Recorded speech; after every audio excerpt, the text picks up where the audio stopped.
অশান্তি আর মালদা যেন সমার্থক হয়ে গিয়েছে। আর এবার মালদাতে শাসক দলের অন্দরের কোন্দল একেবারে চরমে। মমতা বন্দ্যোপাধ্যায়ের মালদা সফরের মাঝেই পুরো চেয়ারম্যানের অপসারণকে কেন্দ্র করে তুঙ্গে সংঘাত। একদিকে দলের অন্দরে পদ কেনাবেচার অভিযোগ উঠে আসছে, বিস্ফোরক অভিযোগ করছেন পুরাতন মালদার কাউন্সিলর।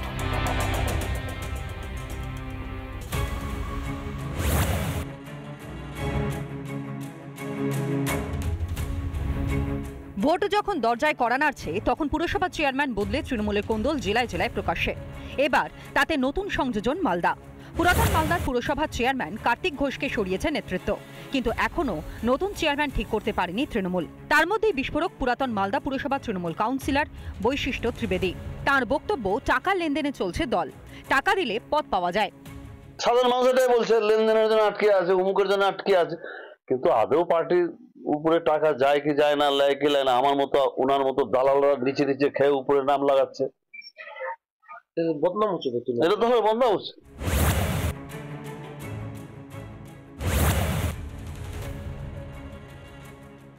আরো আগে ছড়াতে হতো, তাহলে কি হতো, সে জিনিসটাকে গোছাতে পারতো। এটা করতে গিয়ে আমাদের মধ্যে একটা গ্রুপিজম হয়ে গেছে, দলের ক্ষতি হবে। কি ক্ষতি হতে পারে? আমাদের কর্মীদের মনোবল ভেঙে যাচ্ছে, দুর্বল হয়ে যাচ্ছে তারা। কর্মীদের মনোবল ভাঙার ব্যাপার নেই, কারণ রাজনীতি তো কিছু ভাবনা চিন্তা করেই করেছেন। এই যে পরিবর্তনগুলো করছেন বা কোনো কিছু ডিসিশন নিচ্ছেন, সেটা নিশ্চয়ই অনেক কিছু ভেবে। কিছু মানুষ আছে তারা হচ্ছে ব্যক্তি স্বার্থ দেখে বেড়ায়। চেয়ারম্যান সরাতেও প্রচুর পরিমাণ লেনদেন হয়েছে, সবাই জানে, আবার চেয়ারম্যান করতেও লেনদেন হবে।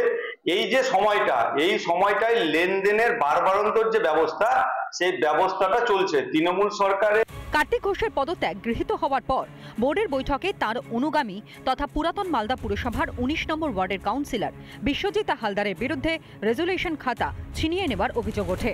দলের নেতার বিরুদ্ধে ভাইস চেয়ারম্যান শফিকুল ইসলাম থানায় অভিযোগ দায়ের করেন।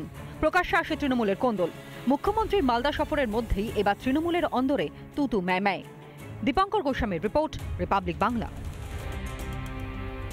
নানা ধরনের কন্টেন্ট দেখার জন্য লাইক করুন, শেয়ার করুন আমাদের ফেসবুক পেজ, সাবস্ক্রাইব করুন আমাদের ইউটিউব চ্যানেল।